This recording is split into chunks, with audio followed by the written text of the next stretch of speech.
first started nippers when I was 6 at Alex Surf Club.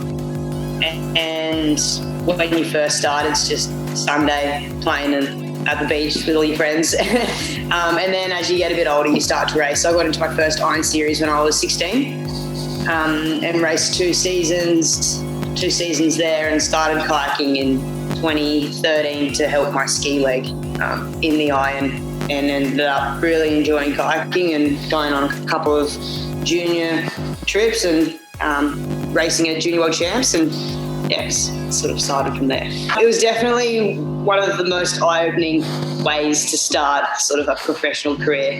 I was so just starstruck with the people that I was racing, like looking up to everyone as I was growing up, like having to line up there next to Naomi Flood, who was a legend in surf lifesaving, and then went to London Olympics, and so in the kayak. So for me, she was one of the people that I looked up to the most. And then racing against Courtney Hancock, Liz Plumers, Crystal Smith, like you rattle off some of the names, and they'd been doing it for like 10 years already. So I ended up getting a 3rd place in the 5th round, and then I won the 6th round.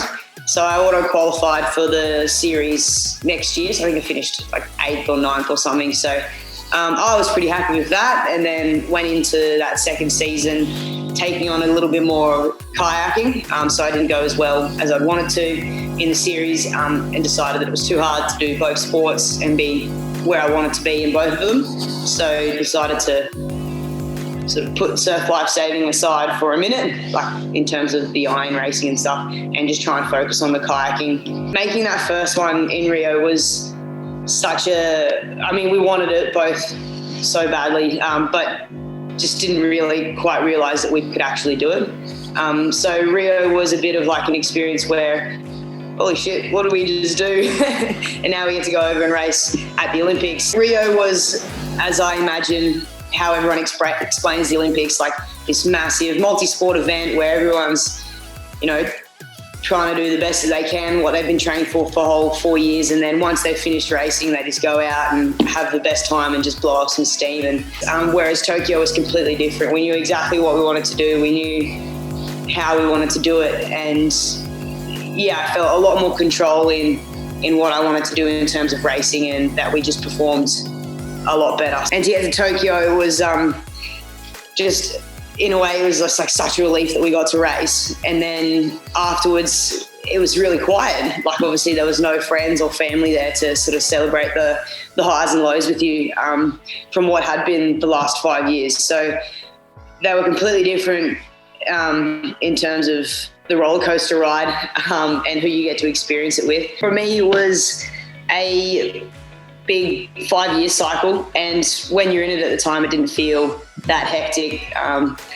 But when we finished, it was kind of like a massive just come down and load off, just in terms of being switched on for so long. It's on, it's off, we're going, we're not going. And then to finally go and race, do a couple of PBs while we were over there, and then just come home 2 weeks quarantine. It was like, holy dooly, that was quite the effort. Came home and I just went away camping with my partner and our dog, and we sort of got home from that, and I don't sit still very well, so immediately just got like straight back into the surf, and got dusted my old board off and started doing a lot more ski paddle sessions just casually with the group that we have here on the coast. And it was really fun just to be back in the surf and staying fit, staying healthy in a sort of different, more casual way. There was a Summer of Surf event that was at Alex, which was my home beach, in December, and that was my main goal. I wanted to come back and race an iron, like a race at my own home beach, which was my goal at the end of the day. And to achieve that, then I was like, I better get back in the pool and have a swim, and start to do a couple of iron sessions, and I was really enjoying it. And then, the race came around, and the trials were the weekend after. So I was like, I've done all this work, I might as well go and have a trial and see how it went. I was trying to madly swap some shifts at work to try and get to race that second day, which didn't quite come off in my favour. But I was lucky enough to be able to perform well enough on the Saturday that I managed to get the wild card. So felt very lucky and privileged to even be racing in the series. Funny actually that the wild card, because he's orange, it is my favourite colour, and I don't. The only things I have that are orange are my craft that I use. So yeah, my skis like all orange, my board's orange. Even Bennett have been able to throw an orange shaft in my paddle, but it's the same in the kayak. I've got a bit of orange in my kayak as well. But yeah, so it kind of has been my colour ever since I've raced and needed to get craft. It's always been mainly orange. So that's how people sort of recognise me going out and around the Cairns. They know that I'm on the orange gear.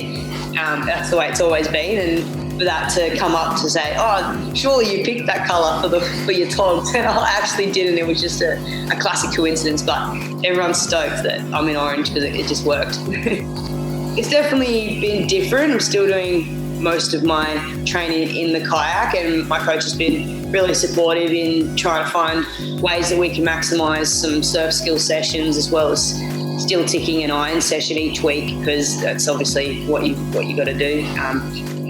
So it's been fun to juggle around. I'm just excited to see where I can get. I'd love to get on the podium, if I'm being honest. That would be a pretty cool achievement to tick off for the series. I got a better result in the wave cross.